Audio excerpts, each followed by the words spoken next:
Great.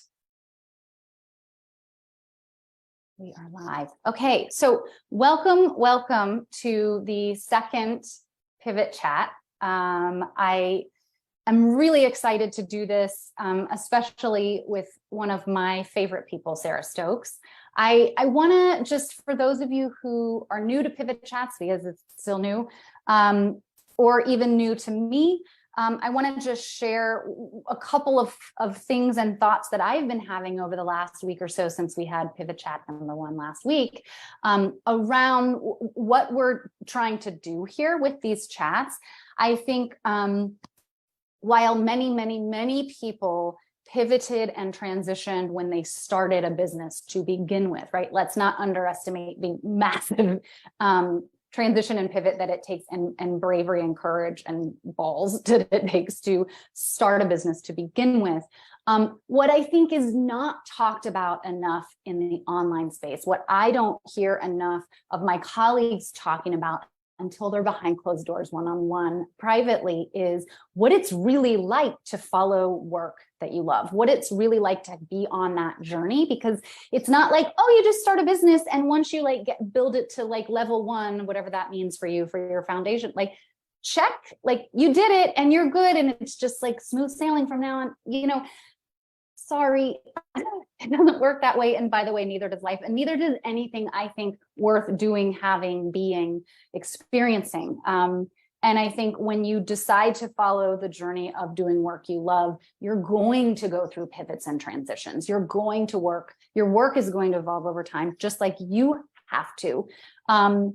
And I think too, I really want to redefine and reframe what it's like to go through these pivots and transitions. This is something that I've helped companies do in my corporate career, and now am doing with smaller businesses, because I'm not just much more, I'm completely dialed into the missions of the people I work with now. And I had a hard time dialing into those missions with bigger companies. And so if we're reframing the experience of what it's like to pivot, what it's like to transition, I want to talk about what it's really like. And that's what we're here to do. I want to talk about what success looks like, because you have to define your own version of success. It's not just dollars. And so what, for me, I think there's a big element around fulfillment and impact. Dollars absolutely has to be a part of that, or whatever currency you're operating in has to be a part of that, because if you're not, you have to be thriving in order to find, a deep sense of fulfillment, not just in your work, but in your life. And you have to be thriving financially in order to also make as big of an impact as I think you all are here to do, we all are here to do. And then finally, I want to reframe the journey, because we have so many similarities along the journey, and we're going to talk about that. But what you may also notice as you listen to today's conversation or others is you'll start to go, oh, interesting. That reminds me of me, but I didn't respond that way. I noticed it this way. I handled it this way. So finding the similarities and our uniquenesses in this journey and this process of pivoting is really, really important to me, because I think while we can share the headline, Sarah closed a business this year, why are we here? We're here to talk about the fact that it's such a multi-layered, rich, complex scenario. It's not just that headline. And to diminish it in that way is I think a disservice to ourselves, and Sarah, to your journey, and also to, this isn't about comparisonitis or any of that, but also to what's the experience for all of us in community as entrepreneurs, where we miss the boat of looking at something on the surface and not understanding the depth of what actually happens. Because most big decisions, most big successes, most big impacts, most big magical things that people do start with a deep internal process. And so that's what I'm all about. Okay. So thank you for joining. If you are live, feel free to ask any questions, share comments, whatever you like to do. And we will get to those periodically as we go. Sarah, I'd like to introduce you in my own way. I'm not reading a formal bio. That doesn't feel great to me. And then I'll let you introduce yourself and just tell us what you do. And then we'll talk about your actual pivot and transition. Is that okay? All right. So Sarah is a client, Sarah is a friend, Sarah is a colleague, and Sarah is a business breakthrough coach. Her business is called The Juicy Good Life, and I oftentimes like to throw the word juicy into my marketing, and that's always a throw to her and inspired by her, so thank you. And she's all about helping women and female founders create their own juicy good life in their lives and their businesses. She closed one of her businesses this year called Stokes. It was a marketing agency, and it was, I'll let you tell people about it, we'll get into that, but what I really think is fascinating about that is that it was a big piece of the community. You served a lot of local businesses. You had a brick and mortar building, employees. This was not a solopreneur scenario. And I think sometimes that makes any big decision harder, right? Because you've got responsibilities and obligations, quote unquote, to other people. And then one of my favorite things about Sarah, she's done a lot of other things before she opened Stokes Herzog, but I love the fact that she used to be a co-anchor for the local news with her husband. And I just love that because it's not something you would necessarily know about Sarah when you first meet her. But the other thing that the rebel in me, Sarah, loves about what you did with that is you also made a different pivot and transition years ago when you had babies, because you guys were they were night news people, right? So one of the reasons she decided to stop doing that was because she wanted to put her kids to bed and also be a mom. And so I love that you're both this wickedly wild and powerful businesswoman and career woman, which would then make you think, oh, but then, she's not also ever spent time at home with her kids. And you did, and you left that job to do that. And so we can't put you in a box. And I just adore that about you. So that's my little intro about what I love about Sarah and why I think you're so magical. What do you want to share with people about you and your work so that they just get a level set about Sarah? Well, you did a great job. You're hired. Thanks, dude. Yes. So, right. You hit it on the head. I am a business breakthrough coach. I believe we are going to heal this world one businesswoman at a time. I know that's a big, bold statement, and I am so okay with that. I have done so much work, as you can attest to, Laura, to say stuff like that, but I get to see it every day. Like, I know the impact a woman who is filled up with joy and whose business is thriving. I know the impact we have, because not only do I get to work with you, I have been you. And I love when we can say yes, right? Not just the obligatory yes, the exhausted, resentful yes, but the yes, like, yes, I can write that check to help this nonprofit this month. Yes, I can help you. Yes, I am the right woman for this job. Like, that's the yes I want people to be able to see and say. And I truly believe we have been buried for too long under should mountain. Mm-hmm. And I want to sing it, sister. I want to end it. The hustle does not work for us in the divine feminine. It's done. And I'm just not going to subscribe to it anymore. And I burned out way back. And it was because I was hustling and trying to be all the things. And now I'm just Sarah. And she's pretty great. But it took a long time to get here. It took a long time to get here. And I don't want other women, and I know you share in this, I don't want them to take the long, hard road to feeling free and having a juicy good life. Like, let's speed this up.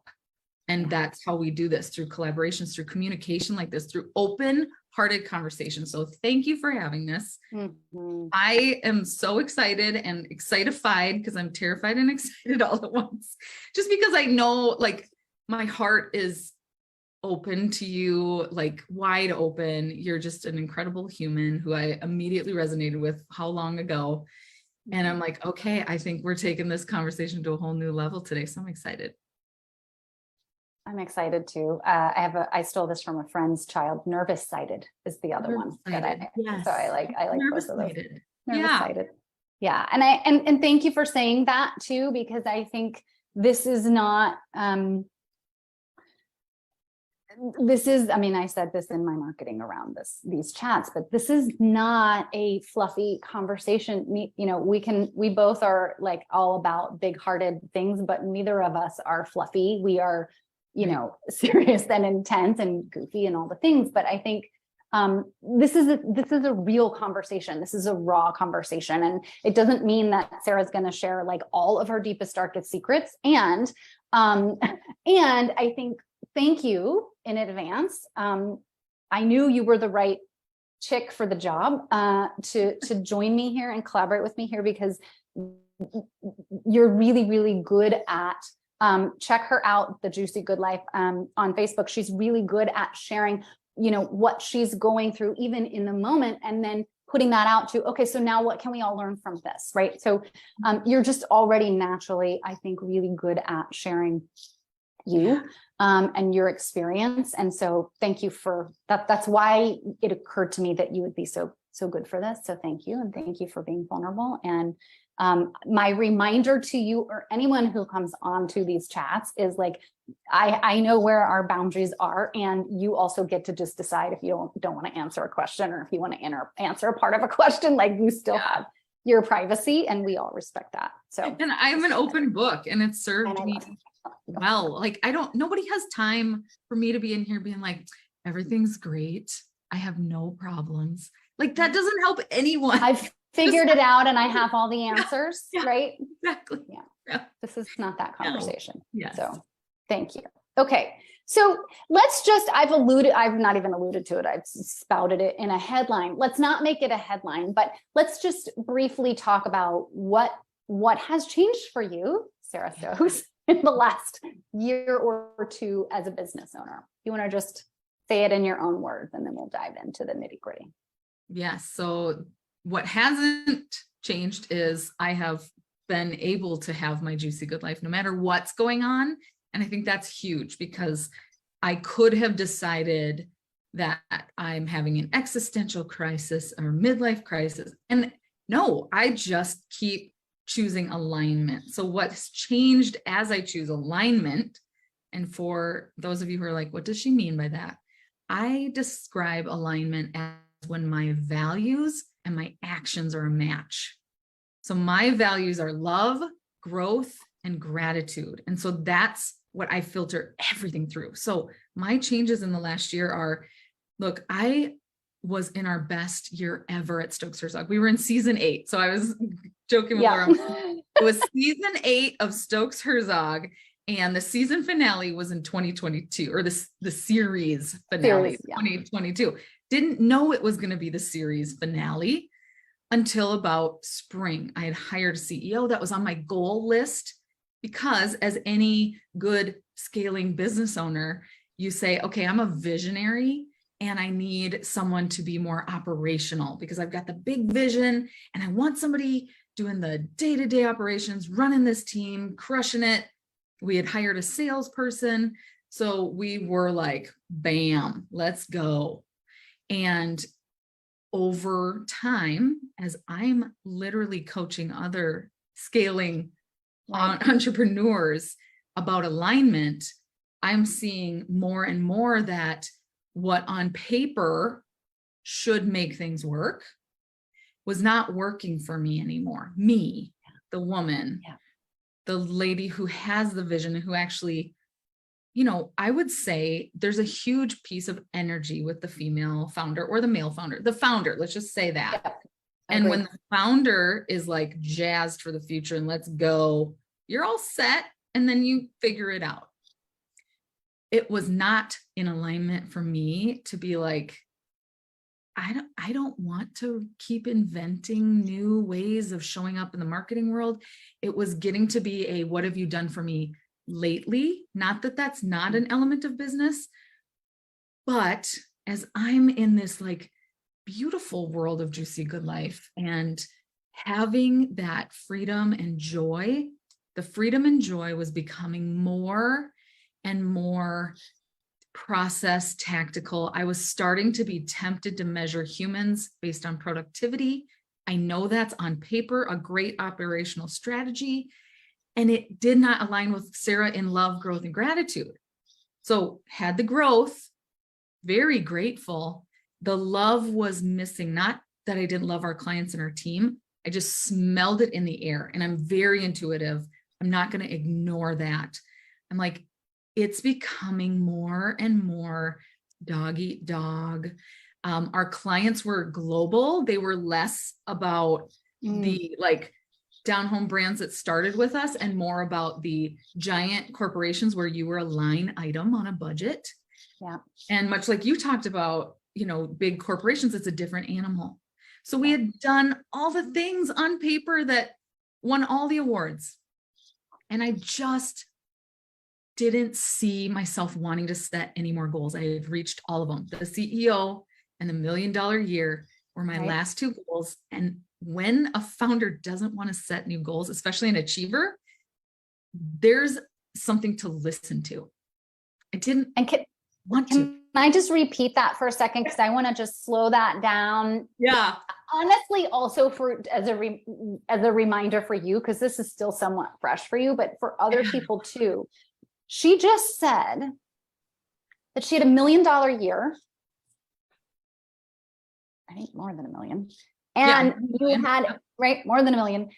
And you had a CEO which basically took your position, which I think you quickly said, but like she was running her coaching business as well. Your coaching business started sort of as the side hustle to the marketing agency. And then you wanted to spend more and more time there. And so what you did essentially last year was find a way to spend more and more time at Juicy Good Life and less time at Stokes Herzog. But what you just said, I had more than $1 million year and at a CEO, that's what on paper, right? Dream. What if you I think I said this last week, like if you take on paper this business case to an MBA student, they're like, great, success, check, check, check, check, check. I'd like to work there. I'd like to consult to them. I'd like to collaborate with them. I'd like to be their client. And also then it's just a matter of what's next, because what we've been taught too, like the masculine version of running a business, but also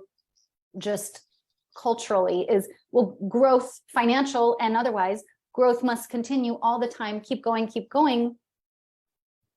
But what we're not taking into account, which is what you and I both do now, and I love how our missions are so aligned, is that we're now going, well, hold on a minute. What about the people? And in this case, what about the business owner? What about the person? If we look at our business holistically, and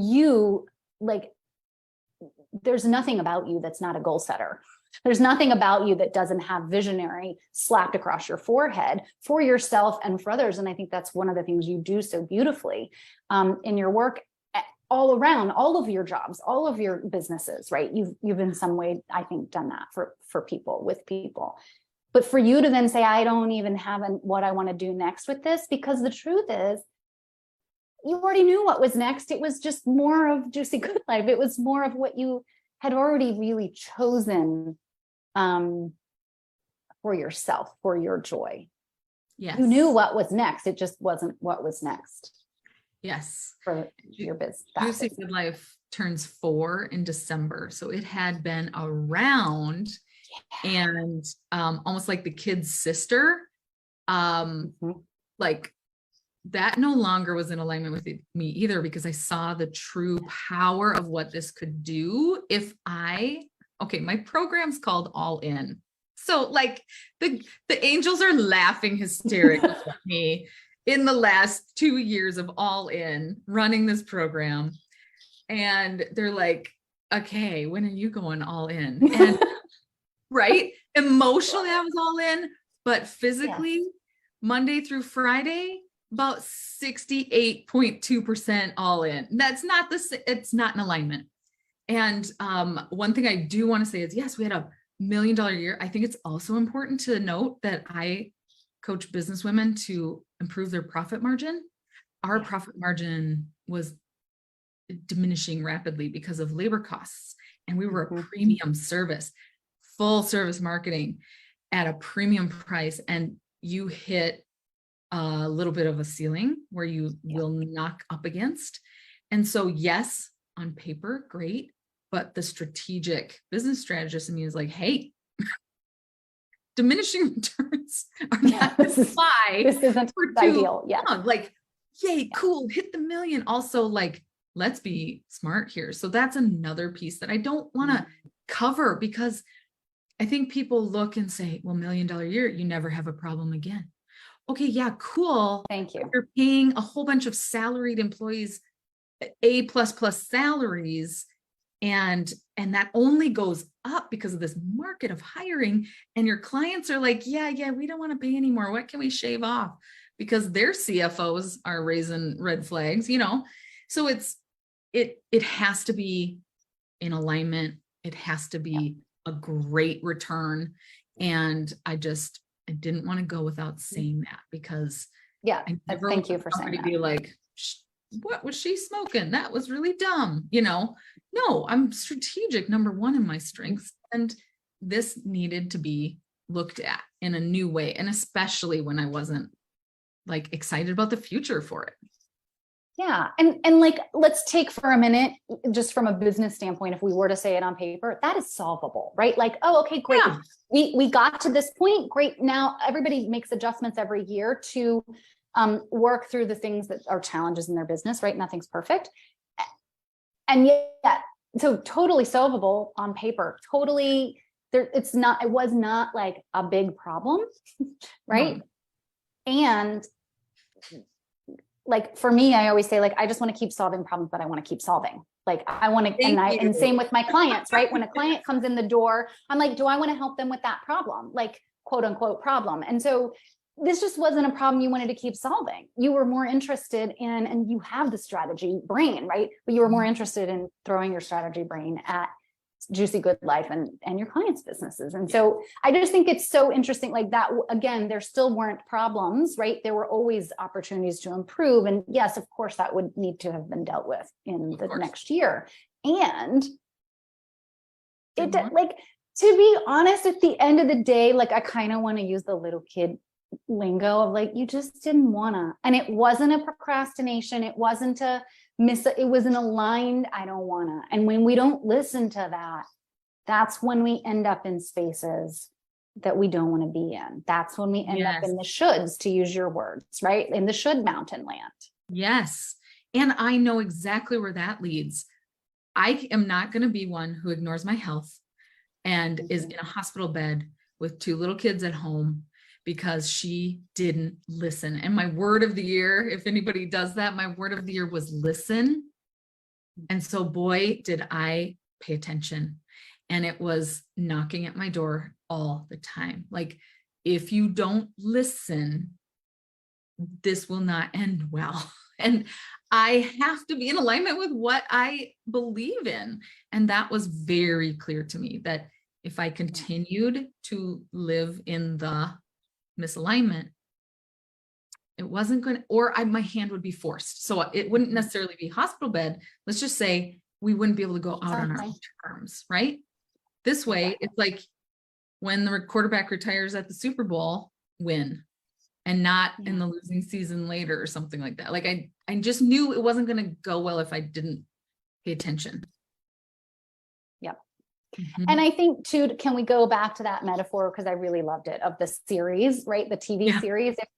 If Stokes Herzog was this TV series and you had just completed series 8 or season 8, right? Yep. You realize somewhere in the last like quarter of the series, like, oh, we're actually completing. And if we look at it from the space of writing a story, because I think so often I always like to refer to like business and life as chapters, right? And so if we think about it that way, you look at some of those TV creators and like your favorite show goes off of the air and you're like, no, I want to stay with those characters, blah, blah, blah. But the creators are like, the story is complete. You know, this is the story. We told the story. We did. I think you said to me the other day, I did what I came here to do. You know, we did, and more than that. And it's just complete. And I think we want to look at life in such black and white ways, and business in addition. And it's like, it's actually not that simple. It's more rich and more multi-layered, and it can be just that simple. Like, the chapter it's just the end of the chapter. We're done now. The story has been told. Thank you so much for watching. And that is Right? how I ended it. And our clients totally got it. Our team was sad, but they got it. And everybody was held lovingly, beautifully held. And I think I told you the story of the intern, right? When Yes. so I had a team meeting, obviously, with our full-time staff. And I think this sweet intern came in maybe a day or two after, and he's like, "Hey, I'm so sorry to hear about Stokes Herzog." I'm like, "Oh," I was like, "Oh, no. Oh, it was such an eye opener for me." And I remembered, like, oh yeah, what do we always equate a business ending with? Massive, sadness and failure and forced hands. And I'm like, "Oh, thank you, but no, this is good. Like, this is good. Everybody can do what they want to do. And it's okay. Like, we did what we came to do." And he's like, "Oh, okay. Yeah, because it's just really, I really like to be in here." And I'm like, "Thank you." And so I realized, he, in all of his sweet, not getting the Sarah talk meeting, did not have a clue that it was actually a blessing. Because in honesty, is it fair to anyone if I just kept this thing on, autopilot? No. No. That's not who I am. That's not who female business owners are in general. It's just not an autopilot kind of endeavor. So that was always, I will never forget that when he's like, and I just had my aha of like, "Oh no, buddy, it's it's really good. This is good." Yeah. So that was funny. And I may have told you this, but I know several people who closed or sold or transitioned businesses last year, and they each had a similar sort of wave, right? Just like, I mean, a silly example, but like, just like when people get engaged, everybody's like, "Great, when are you having kids?" Right? It's sort of like because there's sort of an expectation, and that's just where people's brains go, right? It's okay, right? But the clarification of like, this is a good thing. We're really excited for what's going to be next. Yeah. Is really important, I think. Yes. So yeah, Yes. thank you for sharing that. And I think it is really easy to not just in the decision making, right? I know that you're deeply connected to and committed to the people who worked at Stokes Herzog, and you had employees, right? And these weren't just freelancers, and there was a story and a history to that, or a community, excuse me, and a history to that. And I think it could have been really easy to be like, "Well, you got to take care of everybody," and and then there's a taking care when people hear the news or hear the headline, right? And I think it is really important to educate people on the truth of that, because that alone will change, I think, these conversations and the clarifying of, actually, no, this is a really good thing. It's important. And I carried my values all the way through how the clients we made, like our CEO went to work for our biggest or our longest client. They weren't our biggest, our longest client, and made sure they had a seamless transition. How cool is that? Our videographer, who had been with me for 4 years, we were like this. He was with me literally through August when he got his job. Like, he worked on projects for me from up until 5 o'clock on Friday before he started at a university on Monday. And it's like, we were so held because of the integrity and the alignment. So it wasn't like I just decided to blow everybody's life up and screw you. It was all through the values too. And I treated myself that way. I treated my team that way, our clients that way. And I tried to do it with my husband as much as he could receive that. And it was rough. And I've told that story in a few different instances, but it wasn't cute. I don't want anybody to think that it was great, because I do have a business partner who was, not thrilled about this move. He's great now. I was telling Laura, I'm like, now that it's all done, is he? We're a mom and pop in the true sense of, we get to be mom and dad in all the ways now. And without we haven't had a fight about work in 6 months. That's like a record. I mean, that's amazing. Yeah, it wasn't great in May. It was really not great. Didn't think we'd make it through. So if you'd have told me in May that on November 2nd, we would be A-okay, happy as can be. I mean, Chris even said, so we worked together 20 years, just for everybody's knowledge, like 20 years like this, like that. And 20 years. Did I mention That's 20 a long years? time, Where's 20 cookie years. in my parade? How long have you been married? 18. So yeah, we worked together. Okay, yeah, before it was we had before. children. Mhm. Yeah. So, where was I going with that? I would have called you crazy, thought it was going to blow us up. But he said to me just yesterday, because our Powerball is like bananas, $1 billion or something. He said, I don't think I'd change anything aside from building the house we want to build. He's like, I don't think I'd change anything about my life. I'm like, well, hallelujah. Then we're doing something right. If you would win $1 billion and not change anything really, except build your house, I consider that a win for life. So Massive. I'm pretty good about that. And yeah. And what was How happening? how would you answer that question for yourself? I would also not change a darn thing. I would build this house and have all the beautiful organized drawers and closets that I dream of. And that's all I would change too. I would for sure take more vacations also, but that's it. I'm living my juicy, good life.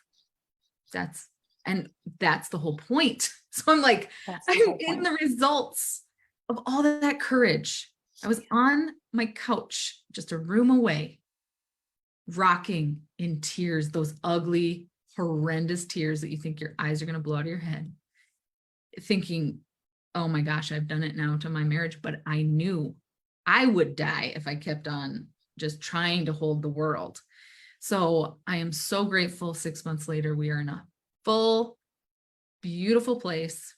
And yeah, it took all the alignment and integrity. It's not, I think what's rising for me, Laura, if it's okay to talk about, is of course, a lot of times we come up on hard times in our business. It doesn't mean you have to have your series finale. It just means like when you are fully aware of who you are and what your values are, and you keep hearing something, like pay attention and follow. But we had 8 years of building Stokes. We owned a magazine and sold it. There were many times where I just don't want anybody to get confused. Like this wasn't a knee-jerk reaction. This was a completion. So I never would want somebody to be like, well, Sarah quit. So hard, no. And it's funny. One of the like points that I, of course, because you're reading my mind, one of the points that I wanted to cover today that I wrote down was that the way I said it was in my notes, you closed with intention. It wasn't a snap judgment. It wasn't a freak out. It wasn't, and there's 87 other myths that people might think when they see the headline that you closed a business. It wasn't because it wasn't successful. It wasn't because, whatever, there was nothing quote unquote wrong, and it was time to complete. And you completed that with such intention for yourself, because I think you needed, I have to imagine, a transition for yourself. Everybody involved needs some sort of transition, and you really went through that with such intention and grace. And as you said, everybody was held, and the way it all landed, where especially some of your bigger employees made it into some of the, everybody, I feel like everybody made it into the right space, because that's how life is. But I think your ability to really do that, I think says a lot for just you as a person, because you could have said, and 2-week notice, we close, and you did not. And I also want to highlight something you said a minute ago, which is this isn't necessarily the right decision for everyone. And that's one of the things that we're here to talk about, which is you have to make your own decisions on this journey. And sometimes the decision is that a business is complete, just like a relationship might be complete, right? And it doesn't mean it was bad or it was wrong or it was misaligned. what it means is, to use your words, like it started to feel misaligned. And so the next step to bringing it back into alignment was either make a change in the business or move on, to be oversimplified about it. Yep. And so you made your own decision for you, for the business, for your family. That's not going to be the right answer for everyone. And it doesn't mean that you quit. It was actually a very intentional decision. And I do think that's really, really important to say, right? That's not the headline, but what's underneath it is, it was an intentional thought process that you went through. Yeah. And then it was an intentional like action of closing. Yep. It was. And I think that's who you are, my dear, too. Yeah.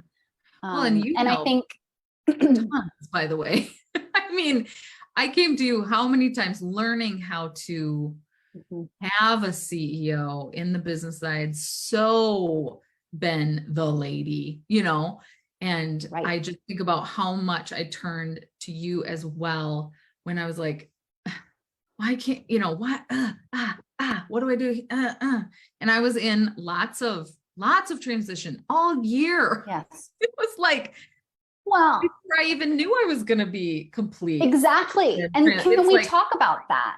Yeah. Because I think it's also important when we're telling your story. I think it's also important to say, like, because here's the thing. One of the things that I love about you, and I have this in me too, is we might also be afraid, but we are kind of not afraid to just effing do something bold, right? Yeah. Like, I moved to another country 3 years ago. You've started businesses, sold businesses, closed businesses, raised kids, done it in your own damn way, right? And neither one of us are really afraid to do the big bold move, even though we're afraid, right? We can just kind of do that. Not everybody can do that, and that's not for everyone. But sometimes for us, the answer is something quote unquote bigger, like a jump or a leap, as opposed to a step. But even in something this big, if we look at it in hindsight, which we don't always have when we're in it, right? There is no hindsight when we're in it. If we look back, you didn't say, I'm going to hire a CEO because eventually I want to close this business. That was never the plan that I'm aware of, right? No. And I think that was when we started working together. You were very clear it was time for you to transition to spending more time at Juicy Good Life. And you knew that you were in the operations every day. Like, that was physically not possible. So how are we going to do that? And so that's a big part of the work that we did together. But I think to look at you as as somebody who does do big jumps, and again, that's not always the right answer for everyone, and closing a business is a big jump, but even you did it in some sort of progression. You just had to live your way into that. And I think that's also sometimes how we have to make the big decisions, is we have to experience it. I think it helped you let go. Would you say? Actually, let me ask you, did you feel like it helped you let go by hiring someone before closing? Yeah, of course. So as I knew my heart was in Juicy Good Life and business coaching, I was like, okay, logical step is to get someone to replace my presence here daily, right? And then as we did that, it was really important, honestly, in the now looking back kind of analysis of it, because had I not taken that important step, which was a big deal, we had 2 visionaries, my husband and I on payroll. It was a big step to hire a third person. Like, who do we think we are? But I would have not been able to feel really good about my decision because I wouldn't have tried everything. Makes sense? Like, I wouldn't have given it my all. If I had not hired a CEO, again, when I hired her, I did not have any intention of quitting. I was going to let them scale it and me do this thing. So it wasn't in the plan. But now that I look at it, if I had not truly tried that, I would have had the what ifs.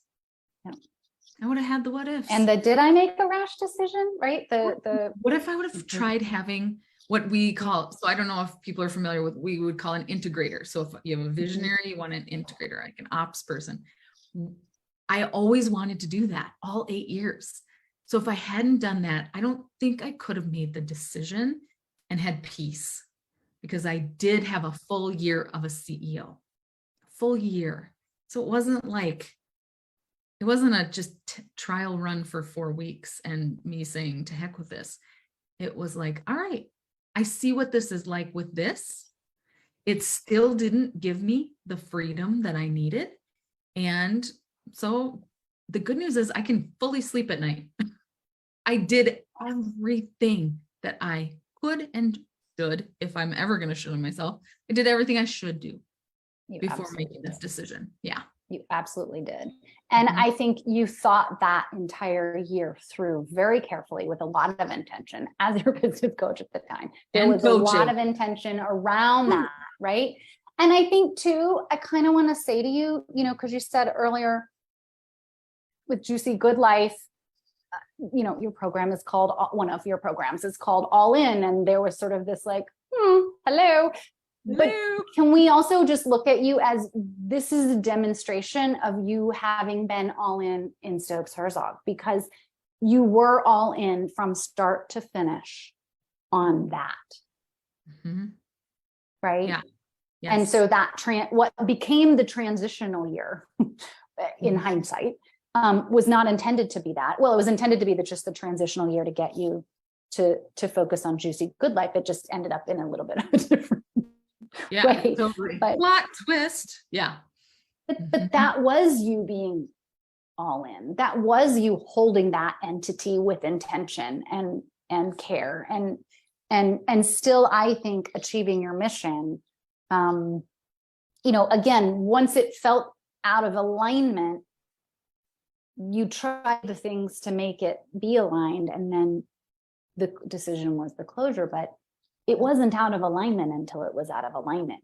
It was this, I still keep wanting to go back. You were all in. It was a success. You did what you came here to do. And so I want to, actually, I have a couple things that I had that I really think is important that we talk about, because I think, so one of my favorite coaches is Rich Litvin. He coaches. And he says something about, I'm going to butcher his exact quote, but he says something about like, sometimes you have to say no to something in order to say yes to the bigger yes. And that's something that you sort of pulled out of me as you were talking in your intro about like helping women to say the yes to the things, right? The writing the big check to charity or whatever the thing is, or the multiple things are. And so we know that part of your decision to close Stokes Herzog was so that you could say yes to the Juicy Good Life. So there's like the big yes within that decision. I'm wondering what you feel are the yeses underneath that decision, because that's also just kind of the headline, right? You said yes to the work that you want to do now. That's really like the headline, right? What are the other yeses underneath that you've now chosen for yourself in this next chapter?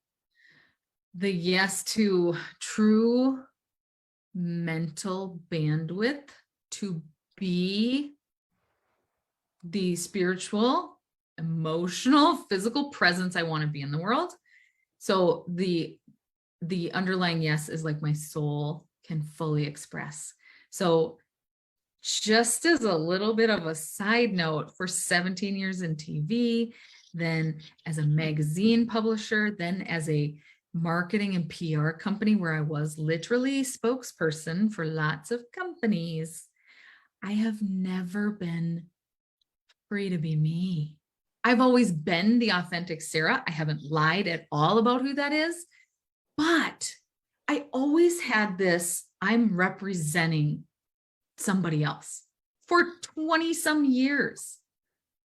So that was a heck yes that I never could say before, because whether I was helping a nursing home with public relations or whether I was representing the local NBC affiliate, I have not been able to be like, this is Sarah. She's all woo. She loves unicorns and trees. And not that anybody told me not to. Right. And I was always me, but now it's like, holy smokes. Like next level, Sarah. The boss of me, All boss of Sarah. all of me. And I was literally tethered to my husband, which worked out great for us for 20 years. We were the Chris and Sarah show, and that's great. And it served us well. And I love him to death. And I've never not been in a career with my husband for 20 years. So there's a yes. Yeah. So now we can just be married. What is that going to be like for us? Never tried it. I would Just being really married. like for you to come back in a year and tell us what that's been like. No. Because, well, We're it's so having a great funny. time. We've talked about this before, but I just started my second business with my partner. And so in revert, we are doing these, and we're both like, we're doing the exact opposite, right? If this isn't a model of like, do it your own damn way, there are no rules. And what's right for me right now is not what's right for you, because you left me a message the other day saying something like, oh, this is what it's like to want to run one business. And I kind of had the same thought the other day. I was like, I didn't realize until I did it that I really needed more than one business. I've really never done anything this long, one single thing. And yet, so even with all of that, you still, you had the partner in that. And I think that could be a whole series on like, what is it like to work with your partner or a business partner, right? There's so many layers to that experience. And anyway, that was just an aside, but I think it's so funny how this is happening in the moment that it's happening in, right? Like, okay, bye, you go do that. Yeah, I'm going to stop doing that. Yeah. And to whoever is listening, like, it's all okay. It's all okay. And I used to have so much judgment. And this is my karmic moment of owning, forgiving myself, asking for forgiveness. I used to have judgment of people who pivoted a lot, because I made up stories, right? That like, why can't they decide or whatever? Now my pivots take a little bit longer maybe than some other people's pivots. Who cares? So like, I am going to give myself a little kick in the butt for my 39-year-old self back then, deciding that I had it all figured out, but not pivot. I've pivoted a bunch of times. We evolve and make it okay. Like, let my moment of humble pie be okay for you. Like, it's okay. Do what you want. Do what you want. Life's too short. Life's too short. Yeah. It is. Mm-hmm. It is. And I that's why I'm having this conversation, because I don't think it's talked about enough at this level. And I do think that it's easy to go, oh crap, I just don't have my shit together. Or I don't really know what I'm doing. And the truth is, when you follow that, that's when you're actually following your knowing. And I think I really want to normalize what that's like. And so part of my, one of my like ulterior motive, because when I was a kid coming along, I feel like I spent most of my childhood and really most of my adulthood wondering what I was supposed to be doing, like not what I was supposed to be doing, but what career was right for me. Where was my, people talk about their purpose and their this and their that. And I was like, yeah, I'm good at this job. Like, and I like parts of it, but like, if I had that, one of the questions I always ask myself is like, if I had billions and billions and billions of dollars, what would I be doing right now? Well, when I was in corporate, my answer every single day was, I'd quit tomorrow and I'd go enjoy my life. Now I have a business I don't really want to retire from. And so what does that look like? And that's a very big different thing. So my mission under the mission, my ulterior motive is I want the kids out there to know that there are so many different things that you can do for a living now that like you don't have to even go to college. I know that's blasphemous. But also once you find it, it doesn't mean you find it and you've reached the destination. You're going to pivot and grow along the way. And that's part of it. And if you can just know that in advance, then because otherwise this was birthed, this project, this interview series, it was birthed out of my own personal pivot this summer of like, why is nobody talking about this? Why am I only sharing this with my business coach? Right. And so I think, so that's a very long way of asking you a question. I'm curious what you think your kids are learning from you in this particular pivot. I know you've done a million pivots, but I'm curious what they're learning from you about that, because at the end of the day, that's the thing that makes me like cry. That's the thing that like brings me down to like, this is what we have to be doing for the kids too. Yeah. Well, hilariously, they're probably like, I don't know, my mom talks on Zoom all day and does stuff with me at night. I mean, really, right? So Yeah. probably, and they're 10 and 11. But I think as they observe and they're not, trying to crack a joke, they did say to Chris, they're like, so what should we tell our teachers you do? Oh, that's hilarious. And he's a commercial real estate broker. And so it was just my daughter being her witty, stinky self, because she loves to go poke. Yeah. So anyway, they know, they see what we do, but they see a lot of freedom. So I think the lesson for them is probably that they literally watch their parents design a life that just, they make it work. Like we moved far away up to our lake house, and they see parents are like, I don't know, but let's figure it out. People who figure stuff out and aren't living under anybody else's shoulds or constructs. I talk about like, just like you alluded to, think of all of the boxes we thought we had to check as young people. Yeah. And they will come up with all kinds of businesses already. My son's like, what can I charge for a Squarespace site, Mom? I'm like, wow, well, if you do it well, buddy, thousands, and you'll have your beat up pickup truck by the time you're 16. Right. And so they're coming up with their own inventions and their own creativity. So I think they would see that you can really just create what you want, and what a cool thing to show them. When they drive past or come to our building, they see that you can have brick and mortar, right? They see Mom at the dining room table doing Zoom. So they see that you can have home. I think they see a balance now. They see parents that can coach their ball teams, and laugh around a campfire. Like, I think they're going to see a lot of freedom, and that's cool. I didn't get to see that. I don't know about you, but I did not get to see that. Yeah, no, I did not. And I love it. I do hope, like, I wonder what they think about money, because, money, I don't want to go so far that they just think, think that you don't have to like have any value. So I'm like, right. You create value, and it's an exchange, versus what I always heard was like, work harder, work overtime, be the last one at the job site. Right. So I'll be curious to hear what stories they tell when they're like 20. I'll be fascinated to hear that. But I think they're seeing a lot of freedom right now and joy. They know they have a happy mom who just skips to work, whether she's going to her office or going to the dining room table. She is skipping and happy. And that's the most important thing. I love that. And I think, whether you know it or not, I think people tend, I'm not a mom, but I think a lot of parents know that they're modeling, whether they're intending to in that particular moment or not, like, you're clearly modeling that for them, which is that it can exist. It's possible. It's doable. Mom figured it out. So can I, right? There's, whether they're consciously aware of what they're marinating in or not, they're marinating in that.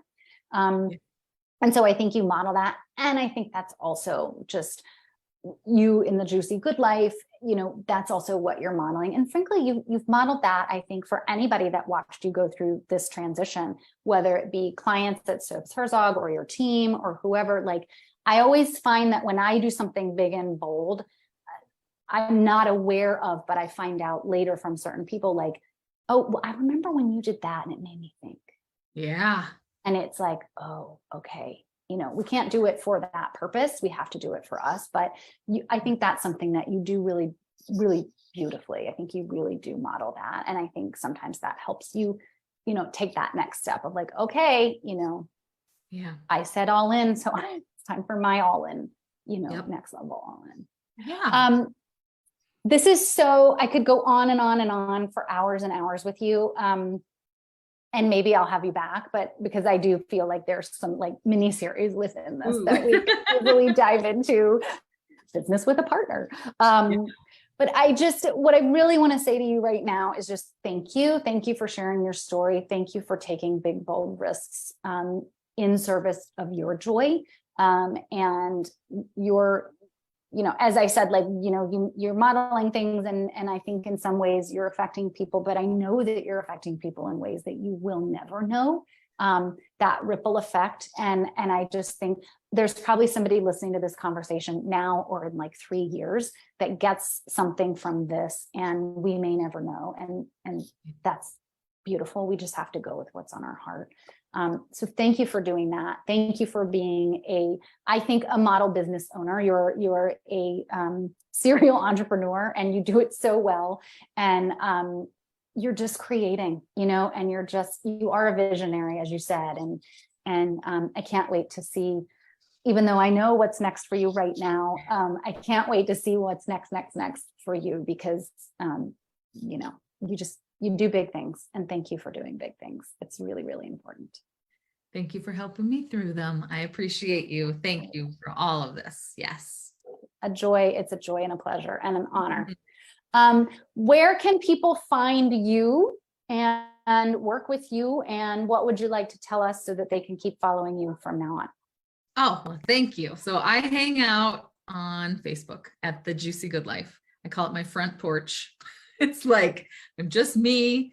It's all about being a real woman and scaling with sanity over there. So I am most often there. If you're an Instagram fan, you'll find me infrequently over there. Same as LinkedIn. It's like, oh yeah, LinkedIn, I forget. So I'm a recovering marketing strategist. And I'm like, you know what? I can actually build a beautiful business in just one platform. Imagine that. Alignment. So that's where I am most often. And I am welcoming in my next class of all in ladies. I'm calling in 8 aligned, ready rock stars, as I'm calling them. And I'm having the best time. Like, I love it. These women, I'm going to bawl now. They're doing incredible things and they're in alignment, and there's nothing better. There's nothing better than seeing that. So I am honored and grateful. And yeah, if that speaks to someone's heart, I'd be truly excited to welcome you into the fold for sure. Yeah. What is that? When do they start? When do you start? It's a January through December program. So depending on when somebody finds this, it's a year. It's literally all in for a year. And it's one of the coolest things I've ever seen. So we're on our 3rd season of that. And it's so fun to watch just these, the universe brings together divinely sent people who want to be in a community together and up level. And so I am always grateful, just like you were sent to me divinely too. And yeah, so a plug for Laura, if anybody wants to work with her. She's legit. And she helped me through the craziest year of my life. For sure. So thank you, my dear. Thank you. And thank you so much for doing the work that you're doing in the world, that you're so clearly meant to do in the world. We all appreciate that. So thank you. We will be back with another pivot chat in a couple of weeks. So come on back. And Sarah, I will share your links underneath this video so that everybody can reach out to you directly. Thank you. Okay. Thanks, everybody. Bye.